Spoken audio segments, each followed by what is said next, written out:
So I went and saw, Blood and Honey opening day, full Yeah. full theater, Houston, Texas, Star Cinema Grill. The entire theater had such a blast. It was so much fun. Oh my God. Do you know what? I love to hear that because that's what the film is about. I mean, you cannot take Winnie the Pooh and turn it into Blood and Honey without meaning to have a great big laugh along the way. So, yeah, I've seen it twice now. And the first time, it's really hard to watch it as a viewer, like not as the actor, because, you're there with all the cast and everything, and you're just seeing it from the eyes of like, you can't really relax into the film. But the second time I was able to watch it more as a regular viewer, and I was Yeah. laughing so much at bits that I had kind of missed before, and I was jump scared even though I knew what was happening. So yeah, it's definitely a good time, a good fun film. Yeah, well that's awesome to hear. I could tell that you guys were having fun on set. It's definitely one of those types of films that, you can see that it's somewhat grueling, especially your character. I wanted to see if I could maybe get you to talk about the makeup a little bit and, if there was any maybe issues that you experienced on set. um Well, apart from not being able to see for, the best part of God knows how many hours, but the makeup, well, obviously you've seen it, it was incredible. And the makeup artist who did all the effects, she's called Rebecca Wheeler, and she is phenomenal because we were working against the clock. Yeah, And I just had the notes from Reese, who directed it, and Scott saying, we want her to look so fucked up, like she's been mauled by Piglet, and then he's using the honey to heal her again, like the antiseptic, and then he's going at her again, so it's like wounds on wounds on wounds. So basically she just went to town, and I had all the prosthetics put on, and it's cold, it's yeah. quite cold, it's quite sticky, and then when the honey goes on and it's going, and you've got it on for hours, it's kind of like, and in the cold, I mean, but when you're in the moment and you want to make something that looks amazing, you kind of just, you go with it, you don't really, something switches off in your mind, you just get on with it. And then it's only when it comes to like taking it all off, you're like, oh, now I can feel it. Oh yeah. But Awesome. it's yeah, I remember I didn't want, purposely, we were doing the makeup in the middle of the forest where there was not really any place to do it. I was sitting like on a log and she had all her makeup there, and I didn't want to see what she'd done. People kept coming and going, oh, and I was like, no, don't show me any mirror or any pictures of it, because in the film I have to see it then in the mirror and react. So I wanted Yeah. it to be for the first time. I knew it was pretty gross, but I that was an actual reaction when I saw myself, because I'd been chained up for so long. So that was pretty grueling. And then when I actually saw myself in the mirror, I was like, oh, I did actually feel like, holy shit, that is bad. So yeah, the makeup was phenomenal. Well, and you've worked with Reese before, and is this something that he gives you? It seems like he gives you a little bit of freedom. And so what did he think about you responding to the makeup live? Was that discussed, or was that just something that happened? Um, yeah, they do give you a lot of freedom with it, but obviously, when we do take, if it's not kind of the way they envisaged or it didn't quite work, Yeah. then you do it again. Obviously, you don't get tons of time. You have to be on point with what your choice is, because it's obviously, low budget, not a lot of shooting time. But yeah, I think everybody was pretty psyched for that whole scene went with Piglet. So yeah, they were happy. And how did you initially get involved? I know that you've worked with them in the past, Yeah.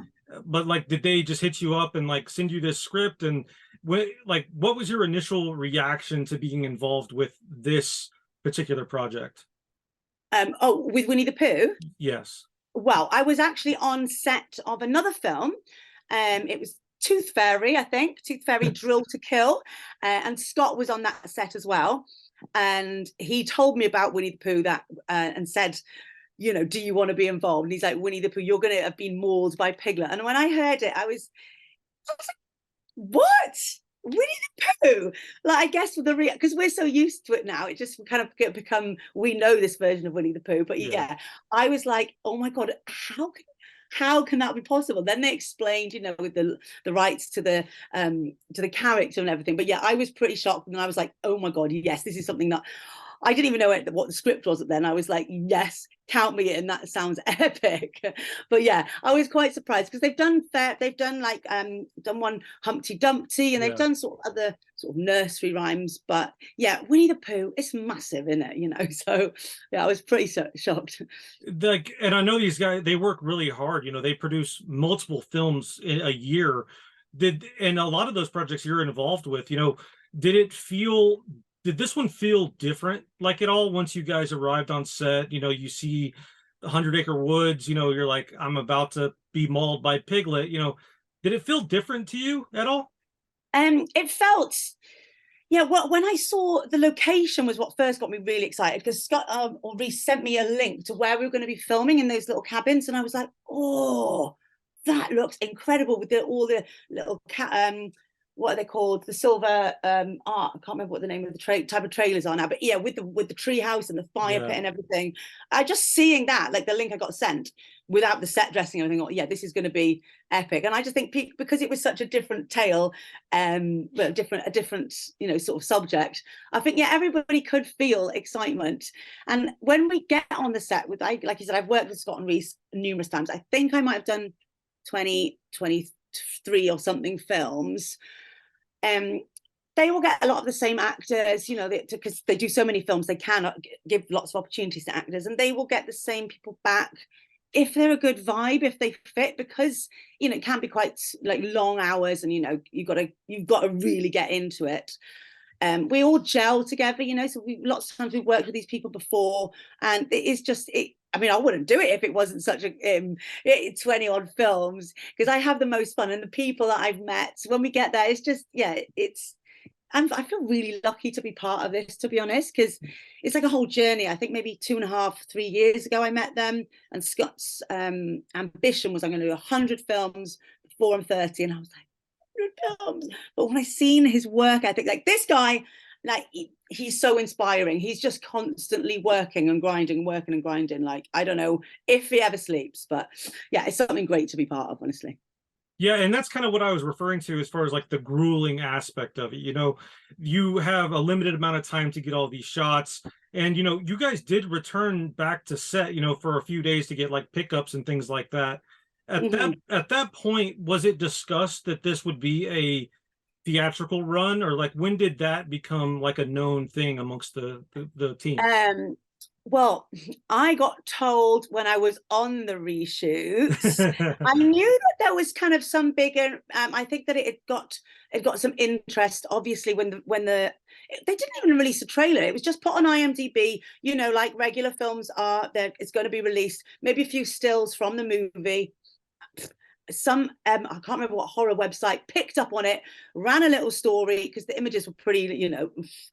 And then the whole world went nuts. Yeah. Reese and Scott woke up in the morning, it was in America all around TMZ wanting to talk to them. It was just, so that set it onto a different level. Then it's like, right, there's obviously going to be a lot more eyes on this than maybe well, what you'd always hope, you'd always dream for it to go to the theatre, right? But so then I think it was like, right, we're gonna go even more in this and make it the best that we can. So yeah, I think I was sitting in the back of a car in between takes, and Scott was like, yeah, we're going to be taking this to the cinema. I was like, oh, we're going to be having a premiere and all this kind of stuff. Yeah, the vibe was, everyone was so excited then. You could just feel the atmosphere when people knew that. So yeah, it's just a little of all the hard work, it's, you know, it's just paid off. So fair play to them. Yeah, and I mean, it definitely did. You know, from my perspective, the crowds were so excited. You know, even the ones coming out, like it was just a good time at the movies. And, you know, there are still theaters showing it here, which is a testament, you know, to the film. And I want to ask you, you know, for those that are maybe kind of on the fence about checking this out, what would you say to them? Like the ones that maybe want to buy a ticket, but they're not so sure. What would you say to them? Well, I would say it's not, if you don't do it, you may live to regret it. You know, it's not going to be the same watching it on Netflix, on a computer, on Netflix or a streaming site. You've got this, because the soundtrack as well, Andrew Scott Bell, who did the soundtrack, it's just everything. You need to experience it. And then if you're on the fence, that means you want to, so just admit it to yourself, you know. Just bite the bullet. It's okay to go and see Winnie the Pooh, Blood and Hurry. You know, maybe it's not highbrow, or you know, maybe you only go and see serious films. Just go, get some popcorn, go with your mates, and have a good time. So get off the fence and get in the cinema. I love That's it. what I'd say. Well, you know, you mentioned maybe this project get brought up to you on the set. Now, I'm a little curious about Bambi. You know, did Bambi get brought up on this set, or how did you get involved with that production? I knew that Bambi was I can't remember the word, was on the grapevine, you know, what's because Scott, because you feel like Winnie the Pooh is like happening now, it's big now, but this guy, he's 10 million steps ahead already. He's filming something. He's in LA at the moment. Yeah, We're having huge meetings, very exciting. But he's also got films going on. I've just come off set from another film last week, and we're going away again next week. There's constantly, he doesn't stop. It's like he's still going. So it got through the grapevine. There is going to be a Bambi one, maybe a Peter Pan one. But then I just got a text saying, "We're doing Bambi. Would you like to be involved?" And I was like, I didn't even have to think. I didn't even know what my role was going to be then, but they know me well, and I trust them that it would be something amazing. So I said, hell yes, put me in. So I think I was the first cast member to be announced to be in Bambi. So I know a bit more about my character now. There's going to be a lot of twists. I can't say, I haven't read the whole script. I think they're keeping that on the hush hush. yeah. There's some very exciting people going to be in it. I can say that much. And it's going to be, I think, because I think Winnie the Pooh kind of set the mark, like we're going to take these characters and do something twisted. So I think now that that's worked, they're going to go next level and then some, from what I hear. And there's a bigger budget. Yeah. And, you know, this one's already definitely got a cinema release. So, yeah, those people sitting on the fence, they won't be on the fence for this one. They'll be well in there, I'm sure. Well, I do know that you're listed as playing Sandra, and then are you guys already starting to do like table reads and things like that, or where are you? No, not yet. We don't have table reads. I mean, the cast hasn't all been announced yet. Yeah. I know Chrissy's in it. I know you spoke with Chrissy, right? Yeah. And I got Jace coming up as well. Oh, Jace. Jace is a legend. You're going to love him. I've worked with him on a lot of films now. When I saw his name, because we just work together so well. I've done some really, really cool films with him. So, but the other people are not announced yet. They're not allowed to be announced. But I've seen some of my scenes, shall we say, or little bits, and I know what's going to happen. And there's going to be some, like one of the scenes I'm involved in, I know that it's going to be the most memorable scene from the whole film. It's going to be epic. What they're doing with effects and stuff. And I was like, what am I going to do that? Amazing. But all I know, it's just going to be very violent. I think Bambi's going to be nuts. So yeah, unfortunately I can't say too much because I haven't read the script. I think that they're not wanting to just, you know, give that out too soon, in case, I don't know, who knows. But as soon as I do get it, I'm going to be reading that right to the end, and then we'll be doing lots of table reads and rehearsals, I'm sure. But yeah, perfect. That's all I know so far. Yeah, and you know, for the people that are discovering you through these films, you know, you have countless, you know, you have so many fun projects under your belt, you know, and it's cool that you're getting into these properties and getting noticed. But to me, I feel like you should have been noticed a long time ago. You know, is there any projects that stick out to you? Like, you know, someone wants to know more about Danielle. Like, is there a project that they should go to first?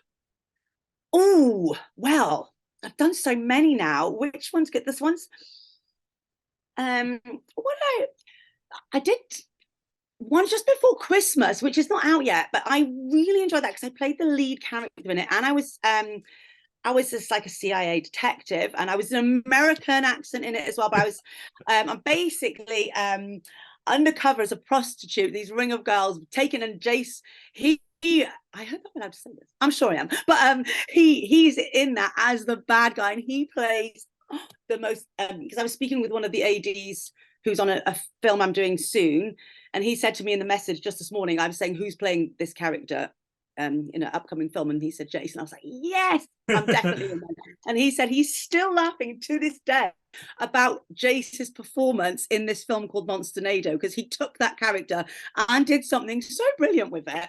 So I feel really fortunate you get to meet some of me, and Jace is a super good friend now. We were just in Amsterdam last week before last for the premiere there in Netherlands, for Winnie. Yeah. So yeah, we're super lucky that we just get, they must be doing something right if they keep inviting me back. And I've had the opportunity to play quite different roles, not always the same sort. But I'd say if somebody wants to check something out,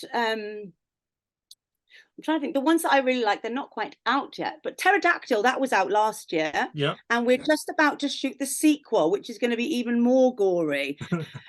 So that's a good one. And what's one that's really fun is the demonic plastic surgeon. That's super silly, super camp. But I watched it with my friends, and it's really good fun. It's really good fun. So if you want a good fun, you can see them on Amazon Prime. There's a whole load of things I've done on there. Well, awesome. So yeah, that was one of the first ones I did. I think that's where I met Scott on Plastic Surgeon, and we just had the best time. And he's like, "You're a nutter. I loved what you did. You'll be coming back." And then they got me in on Prototype, playing like a downtrodden wife, which was nice because that was a bit different. And then it just sort of snowballed. So yeah. Well, I mean, there's a lot of good ones, and I put Maria on the spot, so I'm going to do you as well. Can you give me your best American accent before we go? Like, okay, Jessie, like, you want to hear my American accent? Like, what do you want me to say? I love your clown masks behind you. Like, you're in Houston, right? I love it. I love it. Well, I like, stop. Is there anything else you want to mention? Like, where can people follow you? Those types of things before we wrap up. Oh, they can follow me on all of the socials. I'm on Instagram, TikTok, Twitter. It's _. Some of them is 2_ because they wouldn't let me have one. _ Danielle _ Scott. That is that's where you can find me. Yeah, on that. Yeah. Well, thank you for your time. Here at CineDump, we let the doers know how they're doing. And Danielle, you are doing just fine. Oh, thank you. We'll look forward to Bambi. Obviously we got Pooh behind us, but everything else under the sun, I can't wait to see more. Thank you so much. Thank you very much, Jessie. Lovely talking to you. Mwah. Over and out.